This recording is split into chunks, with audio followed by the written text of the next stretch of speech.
Hello everybody and welcome to this very special edition of Totem Tuesday. It's a special edition because you can just about see in the corner of your vision a cat. You can see the backside of the most beautiful cat, my Starla. And in this week's Totem Tuesday we are going to be looking at the cat. And it's also special because it's my cat's birthday, both Cobweb and Star.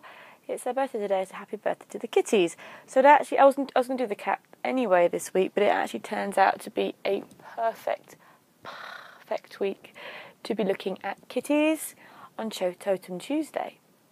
So I hope you're all well and have had a nice week.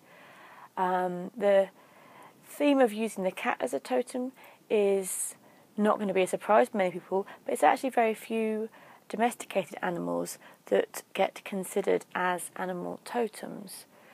Usually it's the wild animals that you consider as a totem because they contain the wild energy, the freedom, the unrestrained energy that a lot of our domesticated animals have from our doing lost. But cats and often dogs, because they've played such an important part in our lives, do get worked with in totem energy and with power animal energy. And also, despite being domesticated for centuries and centuries, if not a few thousand years, the cat has always retained a sense of freedom and wildness. Even the kitty that curls up by the fire when out hunting really fits in and goes into that almost panther-like mode of hunting. And so it's with great pleasure that I'm talking about the cat today. Mad cat ladies and gentlemen that we mostly are here.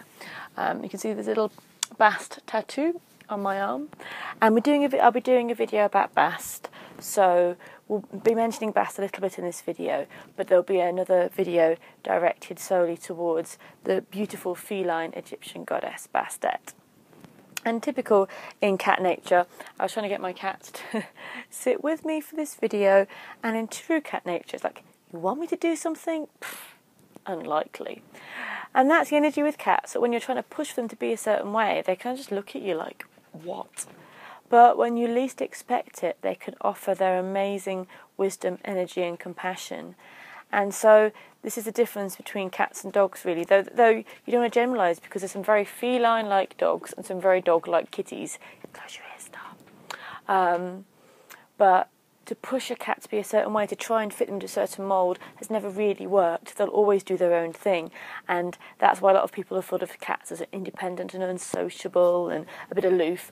Well, no, they just don't want to do what we particularly tell them to do all the time. Dogs can be a lot more trusted and put into those roles a little bit more. Here's Star, there she is. She says, "I'm good." You know, when you least expect it, I'm going to appear on the show. Though she may just turn it back towards you. So, yeah, that's the beautiful energy of cats. So we've got so much mysticism and magic to talk about with kitties, so many goddesses in the world which cats are linked with. And in all the myths that I've found, though you guys may have found something different, for cats, not for lions or anything like that, but for cats, the goddess links have always been what I've found to be goddesses and not gods, to be female deities linked with cats, such as Bast, of course, such as Freya, the Scandinavian goddess whose chariot is pulled by cats. Now, you know, if you can get a cat to do something like pull a chariot for you, you must be a goddess. So, yes, that sort of shows Freya's powers over the wild energies of nature, and also the cats are very much like Freya herself, untamable, sensual, powerful, the weaver between the worlds. Other goddesses that you can link with Bast, with cats, is Shashti, who's a Hindu goddess of childbirth, and she's apparently would ride a cat. And also Bridget as well, one of the more aggressive forms of Bridget or Bridie or breed was a cat. And I found this quote from traditional Irish folklore: "It was Bridget's cat that eats the bacon." There we go. There's something to take to bed with you and think about. Bridget's cat eats the bacon. Don't get any ideas. So, what is it about cats that draws... Also, I almost forgot that I've got this headdress on. There we go. I'm sitting here with a mask on my head and going, oh yeah, there's a cat mask on my head. So what is it about cats that draws us into this sense of mystery and mysticism? Well, like last week, we looked at the owl, and the owl is a creature of the dark, creature of the night, and I mentioned in my last video that owls are thought of as cats with wings. So even though, as lovely humans, try to mould our kitties into our habits, which are often being in daylight time, being awake at day, doing things in daytime, cats really are in their element most often at night time. They're amazing hunters. They seem to come into their own or come into different energy at night. And they go off and do their own thing at night time. And when we're asleep or when we're kind of cuddled up in the evening, they're off in their own world, in their own element. Now, this is, of course, giving them the energy of being unsociable hours that they keep and doing their own thing. They're so independent. But they also have, this is their time. They can work a day or at night, which is why a lot of cat goddesses have been linked with the moon and with the sun. But their eyes have, here we go. I did get my science, but I always want to say the right thing with my science bit. Yeah, here we go. Cats have more rods in their retinas of their eyes, which enhances light perception. Basically, that helps them see in the dark. They have good vision in the dark. So their eyes are built for hunting and for seeing in the dark. They're made for seeing what we can't see, for looking into the darkness, for looking into the unknown. And as we looked at last week with the owl, to be a creature of the dark is to look into the unconscious, to look at the shadow, look at the things that the darkness within ourselves, the darkness within others, the mystery and the magic of the night, which has either given them a reputation for being great mystics and psychics and magical beings, or has given the bad luck or that negative connotation. And again, because cats are linked and have been linked with the goddess through superstition and through persecution, all things linked with the goddess were thought of as bad luck. So never, ever, ever in your world, I know you guys, my lovely people that watch this video, I know you would never think this, but never think a cat, especially not a black cat, is bad luck. Quite the contrary. If you work with cat energy, you're blessed indeed. And felines are amazingly beneficial characters to have around, not only because they're adorable and loving, but also they help you unlock the mysteries. When a cat enters your life, you know that you're going to go deeper into the mysteries, deeper into the psychic world, to look between the worlds a little bit more. Cats are often thought of as guardians of the other world. There's lots of myth, fairy tale and folklore about cats guarding the way between the worlds. You've all maybe experienced looking into a cat's eyes or looking at them, looking just beyond your shoulder, like they're looking into a different place which you can't see. And that's given them the perception that they can look between the worlds. And I'm sure they can. Can't you, baby? They can look between the worlds and look at things other people can't see. So when you're working with cat energy, of course, you're working with mystery, you're working with magic, you're working with heightened perception. You're maybe even working as the hunter or the huntress. Watch how cats hunt, whether they're playing a toy game or whether they're actually hunting their prey. They can watch and stand still and keep an eye for a long, long time without making a move. So that's bringing into your life, judging, watching without making a decision either way, without getting too attached with the outcome. So observing rather than dashing in head first. You certainly will see that cats know how to conserve energy. They're not manically running around all day doing a zillion and one things. Cats are more likely to rest when they want to rest and use their energy correctly to maximise their potential, maximise when they want to hunt something. So people working with cats as a totem, be aware of observing that you can sleeping for a lot of the day. Not suggesting that will be good for you, but long times conserving energy and focused work when you're working on something can be something you can think about with cats. Now, a lot of time cats pretend they're sleeping or seem to be sleeping when actually they're just observing and listening. So that could be another way that people working with cat energy can, infiltrate, that's a little bit devious, isn't it? But can attain information, make decisions, watch, observe, when the time is right, make your kill. Playing with their prey is something that cats are known as. They can be pretty callous hunters. So as much as our cuddly little friends are our cuddly friends, they can also always remember that they are pretty efficient hunters, and they're one of the only animals that plays with their prey. We'll come back to the secrets of the other world in a minute, because there's stories of fairy cats and all that, but I'll come into that in just a second. So we've looked at the magic. We'll look at also the witch's familiar. Cats are thought of as the witch's familiar, and I think that because of they give us their time. They come, we all say they're independent, but as I think I heard this joke, you don't often see them running off, getting a passport and going off travelling around the world. They're here with us. They may not want to spend every little moment having cuddles and playing our games, but they like to be with us. And I think that if you're interacting with cats, the more you interact with them and understand their nature, the more you can have a really deep relationship with them. And even though they do their own thing, that's cool, so do you. You can have a really close and wonderful bond. So the independence of cats will teach you that whatever you're doing in life, whether you're in a relationship, whether you're in a busy situation, or whether you're on your own, whether you're in an intense family situation, it's always important to keep your own sense of independence. So it doesn't mean you have to go off on your own and wander the mountains. It just means wherever you are, whoever you're with, keep a sense of who you are and your own independence. Cats are very clever. They're also changeable. You're never quite sure. Sometimes cats are like, yay, cuddles. Sometimes like, no, I'm having my own time now. So they're very agile with body and with mind and with moods. They shift, they change. They can leap from one situation to another. That will be very much one thing to look at and work on with cat as your totem. The balance of energies that I was mentioning earlier, knowing when to attack, when to go for it, when to have your mad half hour, when to curl up in the sun and snooze. Great lesson for humans who spend a lot of time feeling a bit guilty for stopping or feeling that they've got to constantly keep active. And that means I'm being good. No, it doesn't. You can get really inspired lying down in the sun when you need to, and you can get great ideas by taking your life a bit slowly. The purr of the cat is quite healing, and the presence of the cat, like with the presence of the dogs, they can lower the heart rate, or the blood pressure, which is probably the same thing, lower the blood pressure of people. So people who are under a lot of stress may find that a cat as a totem comes in to say, hey, chill out, lower that heartbeat, relax, take some time. I very much feel like the vibrations of the cat's purr is deeply healing and deeply soothing, and can really shift our own energy and our own the pace that we're living at.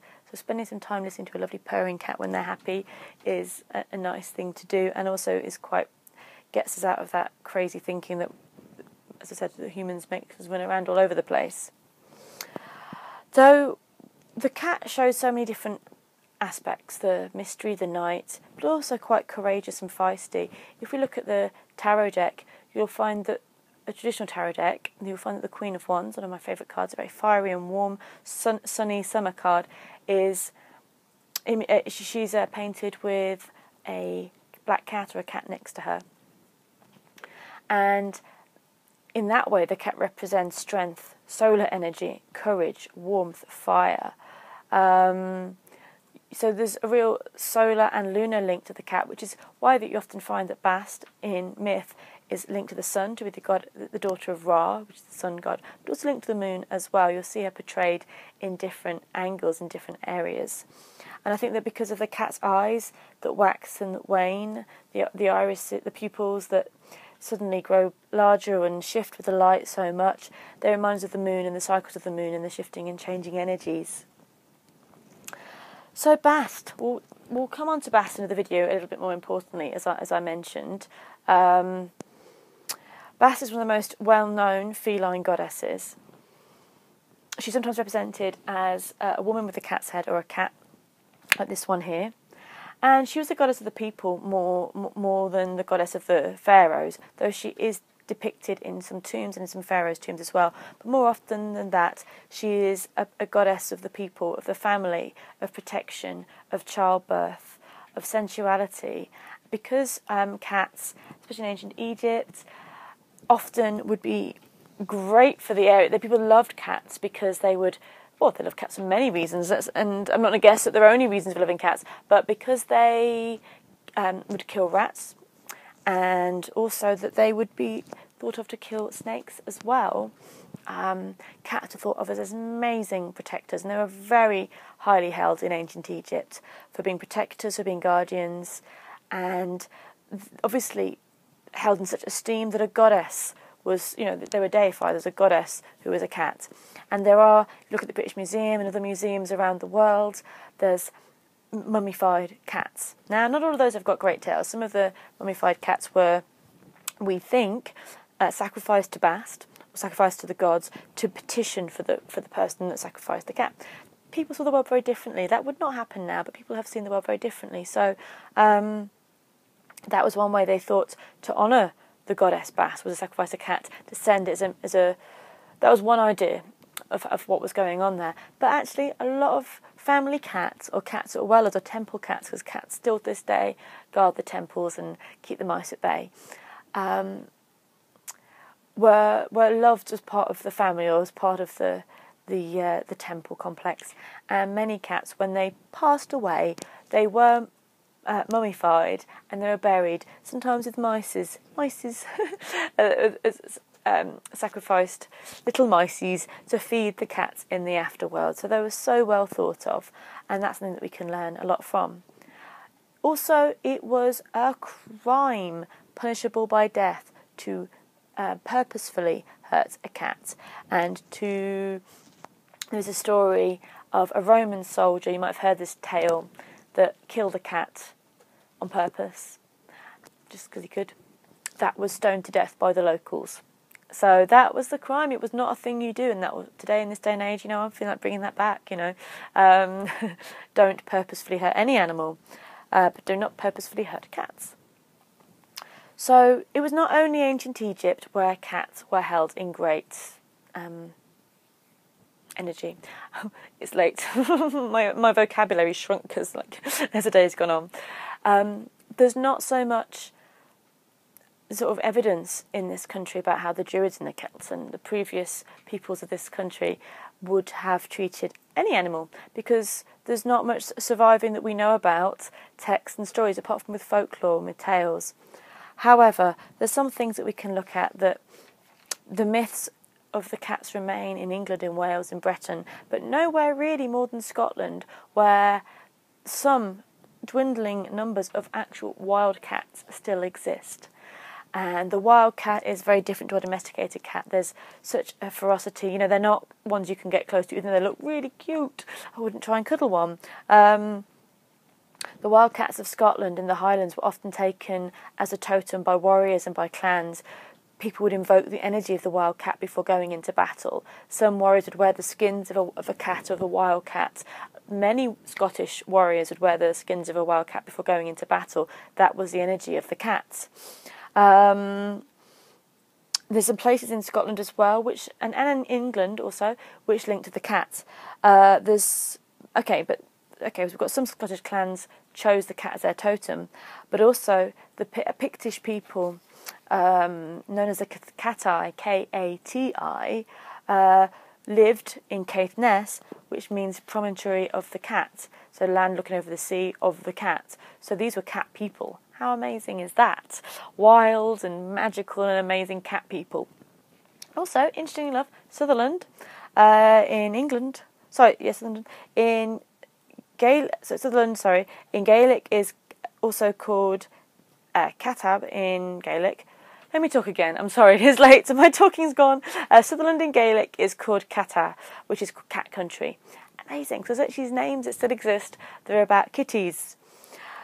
So, despite that there was a revered in this country and in Europe as well, we can't get over the witch trials, over the persecution of any magic, cunning woman and man at this time, and because cats were sacred to the goddess and are sacred to the goddess, and because cats have that link with magic and being able to penetrate the night and to be mysterious, but also work with humans a lot, of course, unfortunately, as well as humans being persecuted in the witch trials, many hundreds and thousands of cats were very cruel. I don't want to go into detail here because my baby's listening, but were cruelly killed in around the same time as the witch trials, and went on for a long time. That a lot of cats were cruelly killed because of their link with being a bit unholy, because they're not really the kind of animals that you can put in a nice and tame place. They're going to be themselves. So for being unholy, for being linked to the goddess, for being linked to witchcraft and superstitions. So yeah, it's not just unfortunately it's happened in this country, happened all over the place. Particularly in England and France, apparently this is where this is particularly prevalent. So that is a real sad part of our history, and one that I hope we can make up to the little kitties. What else can we look about cats? I know I'm going to go on for a bit. Oh yeah, the relationship with cat and mice, cat and dog. If you're working with a cat as a totem, then maybe work with mice. Look at mice energy, the predator and the prey. Mouse is always thought of, like Tom and Jerry, as the main prey of the cat, but cats also will hunt, as you probably know, birds and rabbits and all sorts of things. But cat and mouse, maybe that could be, look at the mouse as a totem as well, which I'll look at another week. And the cat and dog, apparently, then, we all know they're natural enemies from the cartoons and stories we've seen as a child, as we grow up. But I've seen lots of cats and dogs get on well. It happens, especially if they're brought up together. They're not natural bedfellows. Their energies are very different. If you spend a lot of time with dogs, spend a lot of time with cats afterwards, or vice versa, you'll really sense a shift in the energy. They're very, very different. And cats you really have to attune to, and tune in with their energy and slow yourself down a little bit and just be with them and get to know them. Whereas dogs are a little bit more, here I am, it's great. So even though they're meant to be natural enemies and you see them chasing around each other, they actually can be quite good friends. But it's also worth looking at dog as a totem, to look at your opposite side of yourself maybe, to look at the different side of the coin when we look at cats. Is there anything else I want to mention? Oh yes, I did. I wanted to mention about the fairy cats. The Cathshi, or the Cathsith, are fairy cats. And the idea, they appear in many fairy stories and many fairy tales, and they walk between the worlds. And it's just a little bit of a nice ending story, really, that we have all these beast shadow-like cats that we often see, the Beast of Bodmin, or these. We always assume that they're escaped zoo animals, and you know what? I'm sure whatever they are, they are. But there is an ongoing myth that they are the fairy cats, the large cats, the shadowy cats that walk between the worlds, reminding us of the cat's habitation of this world and the other. So I have seen that I've gone on for a long time talking about kitties. I probably could go on all day, but I better stop since my vocabulary is shrinking and my kitties are purring. I'd like to say thank you for watching this feline edition of Totem Tuesday. I have got a little bast pendant on that I made. I'll put a link below. Little shameless plug, you can buy them on Etsy. Homemade cat bast pendants and prints. Don't often shamelessly plug, but why not sometimes. I'll put a link to my Etsy store if you are a fan of cats and a fan of bast. There are some bast paintings and pendants that I've made on there.